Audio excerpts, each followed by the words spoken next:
يا من هو الله الذي لا إله إلا هو الرحمن الرحيم الملك القدوس السلام المؤمن المهيمن العزيز الجبار المتكبر الخالق البارئ المصور الغفار.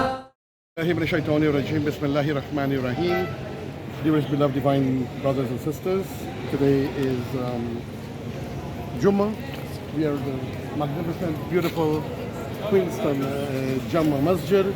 We just had a magnificent sermon by our very dearest beloved Sheik Abu Bakr, Maulana Abu Bakr, who has delivered a sermon having to do with history and warfare and occupation, and also having to do with issues of taking over people's country, murder, slaughter, the history of the Europeans, the British, in usurping Africa and in usurping lands in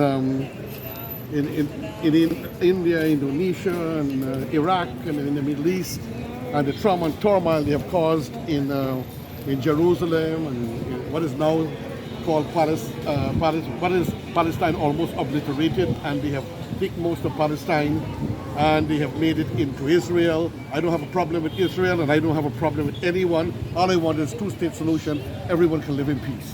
No one must usurp, no one must destroy, no one must throw chemicals, destroy their grass, destroy their trees, destroy their olive groves. They must not be able not to live, but must be able to live and to survive. Everyone living in respect and peace, and nobody is subhuman and nobody is animal. I recall when the Germans used to say that to the Jews, that they were subhuman, they were animals, they're not even fit to be fed, they're not even fit to be considered human beings. They were used for experimentation, they were used for destruction, they were used they were not even good for raping, but they were mass rapes of the Jews. And that was something that I hated. 6 million plus were destroyed. How many more millions of peoples were destroyed because of Germany? Today we see the Jews turning worse than Germany and calling people, the Palestinians, the original people on the lands, as animals, subhumans. It's a painful thing. I pray that God Almighty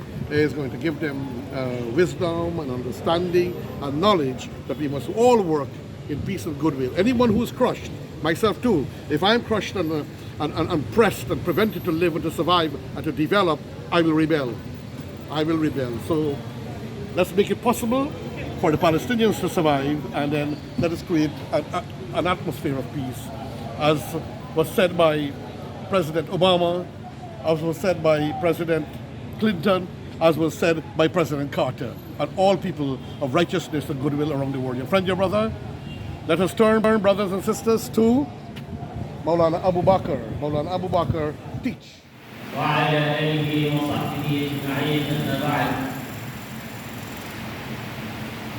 All praises for Allah subhanahu wa ta'ala. We thank Allah Jalla wa ala, and we glorify Allah subhanahu wa ta'ala, and we beseech Allah Jalla wa ala his salawat and taslimat upon our dear beloved Prophet Muhammad sallallahu alayhi wa sallam, and upon all those who choose to tread in his path until the last day. Ameen, Allahumma ameen, ya Rabbil Alameen. Say ameen, brother. Allah subhanahu wa ta'ala, Allah Jalla wa ala, the Almighty, the most gracious, the most compassionate, the most merciful. Allah subhanahu wa ta'ala, the creator, master and owner of all things. Allah subhanahu wa ta'ala, who is above everything, and beyond everything, and before everything, and after everything. Allah Jalla wa ala, who has no equal and no partner. For there is nothing like unto the majesty of Allah Jalla wa ala. Allah subhanahu wa ta'ala is the most merciful, the most just, the most wise. He is Allah Jalla wa ala, the Almighty, the Sovereign. Allah Jalla wa ala, the giver of life, the taker of life. He has given shape and form to every single thing that is in existence anywhere in this world or beyond this world. He is Allah Jalla wa Ala. وَمَا تَسْقُطُ مِنْ وَرَقَةٍ إِلَّا يَعْلَمُهَا. Not even a leaf drops anywhere, subhanAllah, except that Allah subhanahu wa ta'ala is cognizant of its reality, subhanAllah. This Allah Jalla wa Ala, this Allah subhanahu wa ta'ala who needs nothing and everything needs Him. This Allah Jalla wa Ala who is so powerful that everything of this world and this whole world He brought into existence without having to move, Allah Akbar. That He commanded it into existence and it came, Allah Akbar. He said, be, and the whole world, Allah Akbar, came into existence. La ilaha illallah. This Allah Jalla wa Ala, who is so powerful, La ilaha illallah. And He loves Muhammad sallallahu alayhi wa sallam. And by the token of the divine love for Muhammad sallallahu alayhi wa sallam, Allah subhanahu wa ta'ala loves you, La ilaha illallah. That every single reciter of the kalima, La ilaha illallah, Muhammad Rasulullah sallallahu alayhi wa sallam, upon the face of the earth, Allahu Akbar, is beloved to Allah Jalla wa Ala. So much so that Allahu Akbar, Allah Jalla wa Ala wishes Jannah for the reciter of the kalima La ilaha illallah. Allah Jalla wa Ala wishes Jannah, subhanAllah, for every single reciter of the kalima La ilaha illallah. And for this purpose, Allah Jalla wa Ala has blessed us with the Holy Quran and its interpreter, Muhammad sallallahu alayhi wa sallam. The extension of the Holy Quran, the manifest reality in human life, the Prophet Muhammad sallallahu alayhi wa sallam. That the Holy Quran, Allahu Akbar, is a gift of Allah Jalla wa Ala for the guidance of all of mankind. Meaning that it is for the benefit, Allahu Akbar, of every single human being, whether we know it or we do not, Allahu Akbar. And the Holy Prophet Muhammad sallallahu alayhi wa sallam came for the benefit of all of mankind. And this Quran, Allahu Akbar, that is a guidance until the end of time. Allah subhanahu wa ta'ala, Allah Jalla wa Ala explains to us our ultimate reality, our destiny, and the demands and necessities of our life. What we need to do and when we need to do it and how we need to do it. The whole world today is faced with a crisis, a tremendous catastrophe facing the world today. And the world is at a crossroads. Choosing Allah Akbar to be on the side of justice is part of our iman. And choosing otherwise, Allah Akbar, is not only criminal, but it is simplistic and foolish. And the Holy Quran, Allah subhanahu wa ta'ala, Allah Akbar, has gifted us with Surah Al-Bakr. And Surah Al-Bakr is the longest chapter of the Holy Quran, so to speak, the surah, the longest surah of the Holy Quran. And it is called a flower of the Holy Quran, in the hadith of the Prophet Muhammad sallallahu alayhi wa sallam.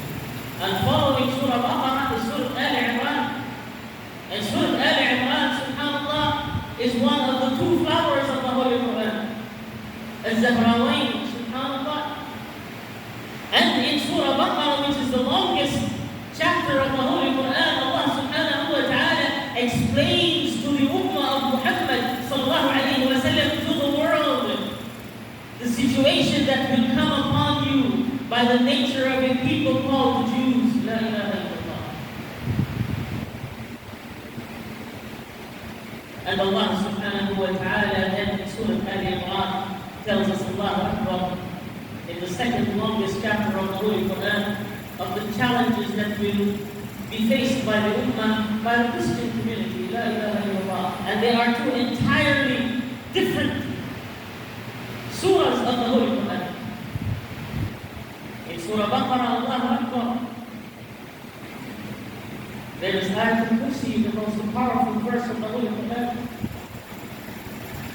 There is 50 ayah of the Holy Quran in Surah Bakr, in which Allahu Akbar, the only ayah of the Holy Quran in which every letter of the divine Arabic alphabet is enumerated, subhanAllah.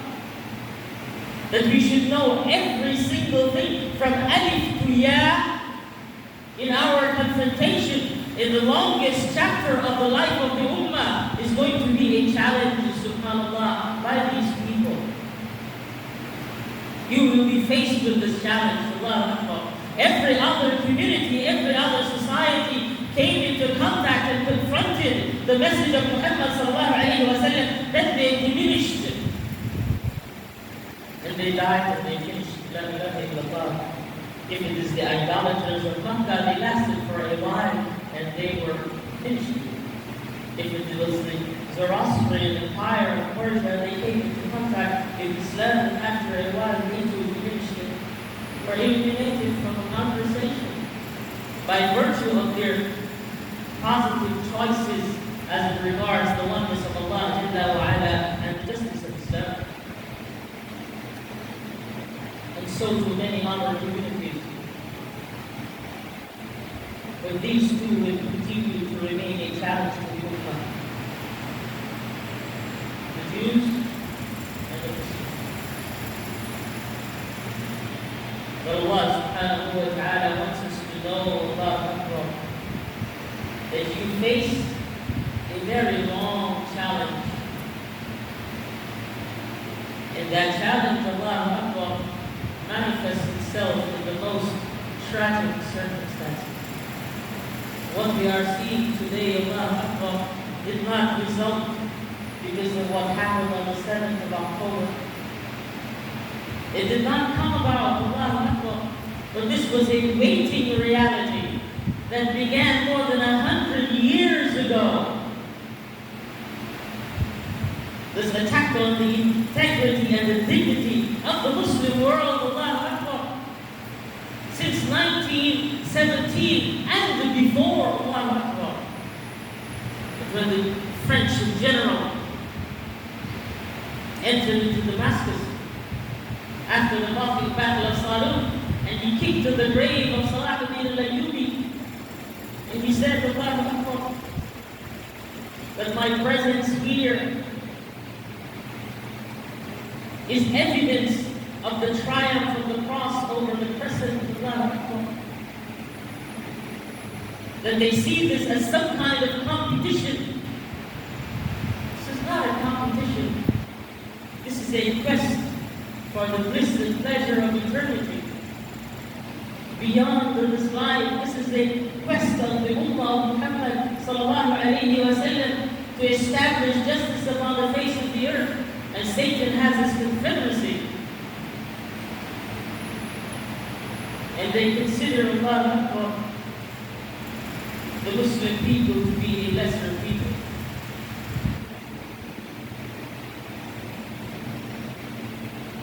And the South, Allah, the South, the global South, is considered to be a lesser people. So when Churchill, Allah, starved Bengal,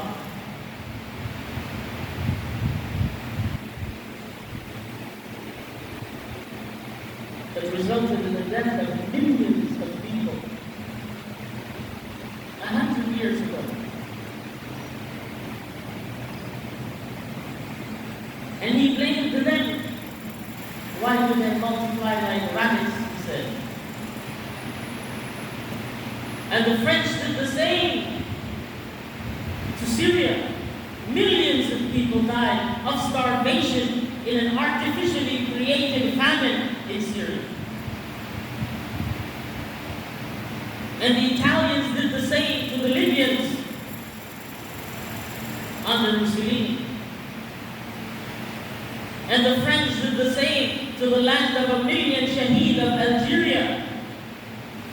So this is a common historic theme that we are seeing manifesting once again in the full glory of modern technology. And the world chooses to turn a blind eye, and the hunger starvation of children and the murder and massacre of women and children. But this is an old theme. It's an old theme.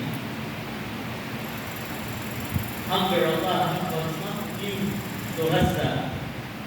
They're bombing Allah Akbar, and they're using white phosphorus, chemical weapon, napalm. It leaves nothing, not even grass. It spares nothing. And that too is not new, Allah Akbar. That too is not new.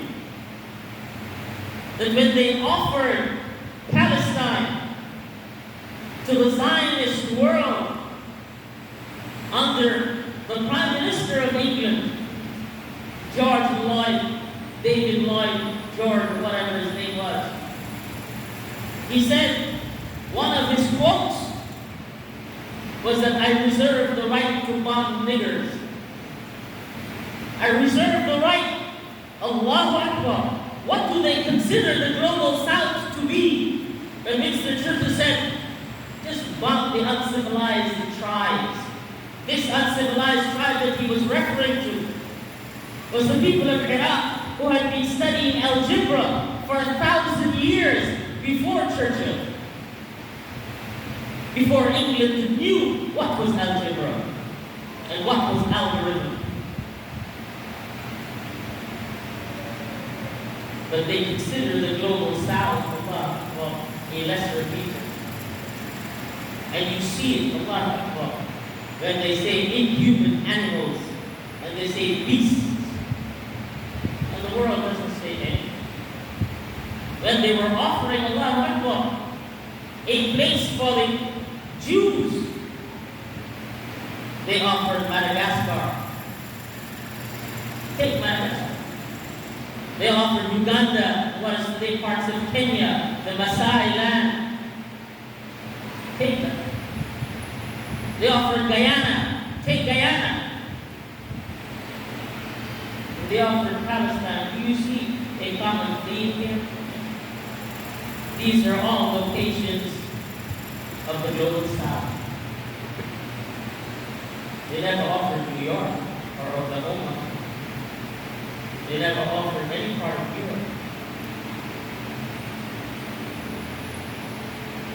So what we are seeing, Allah subhanahu wa ta'ala told us in the Holy Quran, قَدْ بَدَتِ الْبَغْضَاءُ مِنْ أَفْوَاهِهِمْ وَمَا تُخْفِي صُدُورُهُمْ أَكْبَرُ. That this enmity that comes out of them is not as bad as what is concealed in their chests. May Allah subhanahu wa ta'ala protect sallallahu alayhi wa sallam. Because this is not on one front, subhanallah. This is not just a military activity with bombs, Allah Akbar, that began 100 years ago. They actually gassed Gaza. The British forces gassed Gaza 100 years ago. And they're still doing it today. With impunity. La ilaha illallah. And the world looks on and continues to sip our coffee. We continue to sip our coffee. Our coffee with the little devil, the nude lady on it. Oblivious to the realities of the world's face of God. This is a war of attrition. This is a war for the minds and hearts of the next generation and the young of today. When they can call out the barbarity of Hamas, quote unquote, and not the concentration camp of Gaza.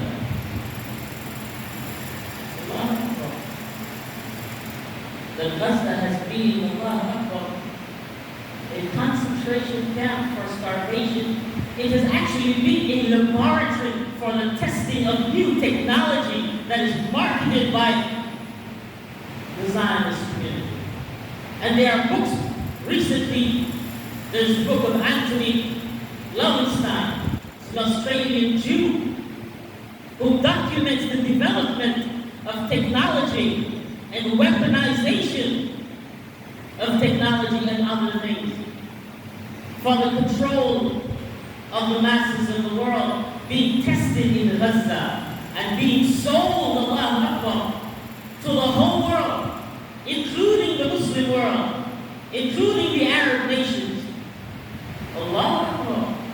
That this is a laboratory where you can test the newest ordinances, where you can test Allahu Akbar, the newest form of weaponization of water.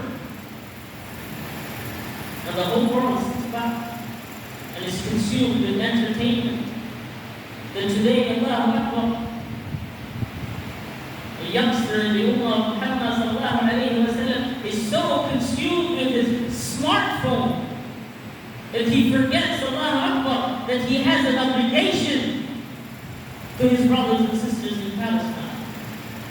2,000 children. La ilaha illallah. 2,000 children. Allahu Akbar. Children, Allahu Akbar. Over 1,000 women murdered.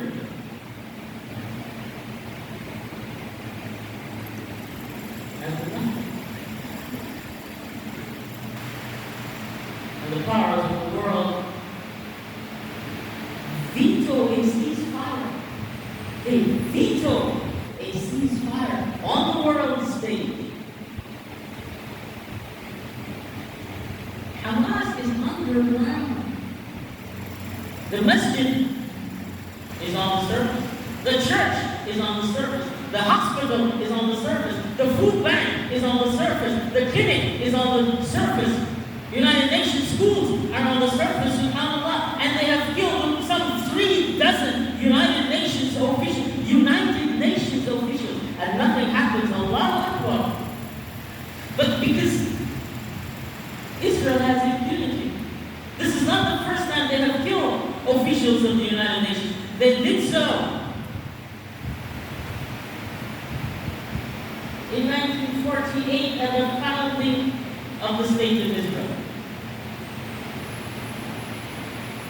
And the assassins, when they murdered the United Nations envoy for Berlin,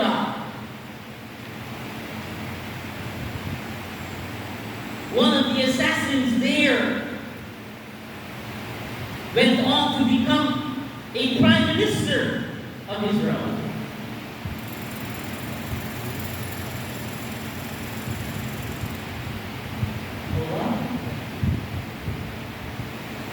This is not an attack on Muslims.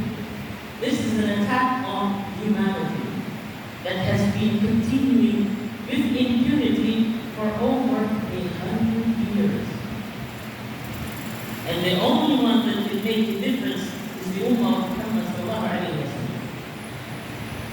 Because the moral compass of the Western world or the non-Muslim world is in Iraq. It is broken.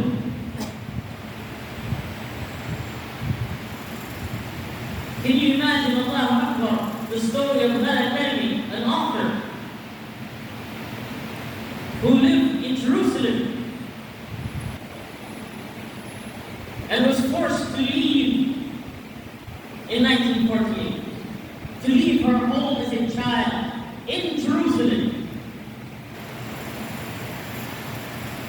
And 60 years later, she is invited, Allahu Akbar, by the New York Times bureau chief to come back to Jerusalem to visit her home that is now the property of some Zionist migrant family. Allahu Akbar, the audacity, the pluck, that there are people, Allahu Akbar, who live in Texas and whose land is occupied by Zionist York. Today, Allah, the atrocity and the criminality, the Arabs have a saying, شر البلية ما يضحك, that the worst forms of criminality, really the absurdity of this crime makes you laugh. It is so absurd. It is so absurd. If you don't laugh, you will cry. You will be broken. It is a coping mechanism in the human psyche. That this is happening today in the 21st century because the fact of the matter is maternity is not the reality. Maternity is a label. And it's a fashion, but it has no substance. Only Islam, Allahu Akbar. Only in Islam and in Tawheed and in the Sunnah of Muhammad sallallahu alayhi wa sallam will the world find refuge. Only in Muhammad sallallahu alayhi wa sallam.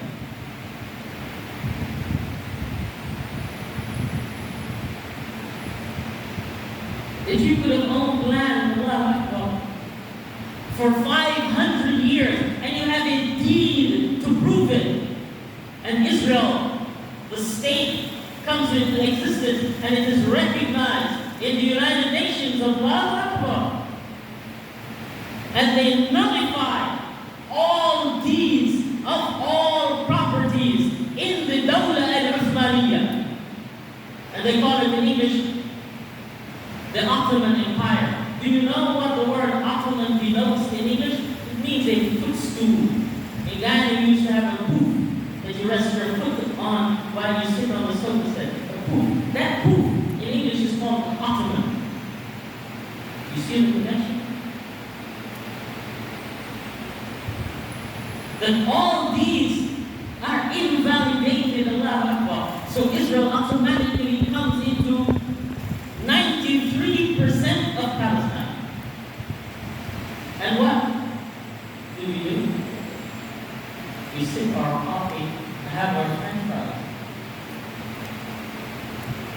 The blood of these children are on the hands of the kings of the Ummah today, Muhammad sallallahu alayhi wa sallam. Never did the Prophet sallallahu alayhi wa sallam address a material calamity with a material solution. No one ever came to the Prophet ﷺ and said, I have this problem of sickness or of poverty. Nothing material.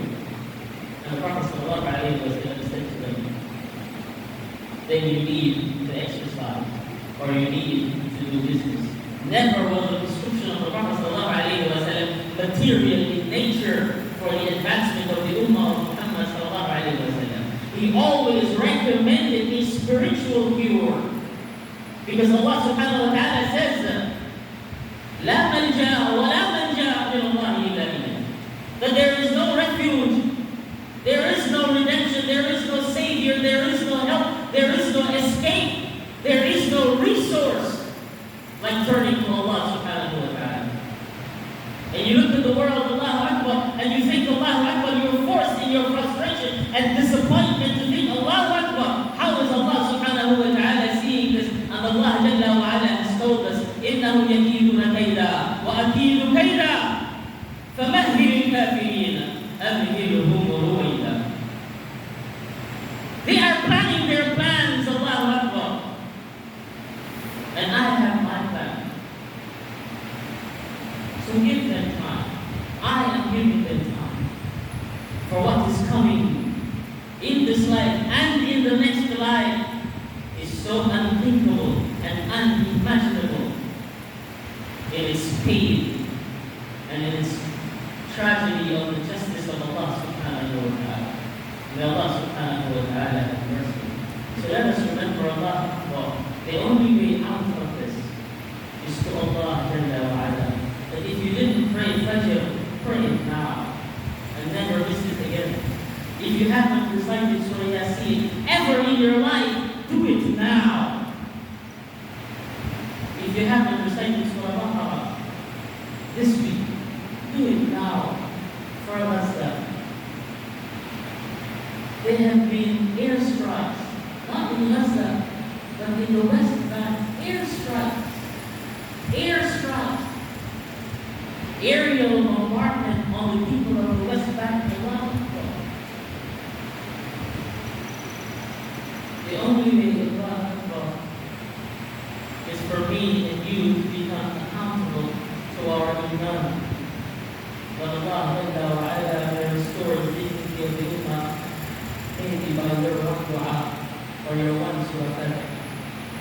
So let us, at every opportunity, recite Surah Fatiha at least one time for our husband, inshallah. Do it after every salah. Recite Surah Yasin, recite Surah Rahman, recite Surah Raja, recite Surah Hud. May Allah subhanahu wa ta'ala accept our recitation and accept our pain and accept our martyrs for the revival of the Ummah of Muhammad sallallahu alayhi wa sallam. Allah subhanahu wa ta'ala bless us. يا من هو الله الذي لا إله إلا هو الرحمن الرحيم الملك القدوس السلام المؤمن المهيمن العزيز الجبار المتكبر الخالق البارئ المصور الغفار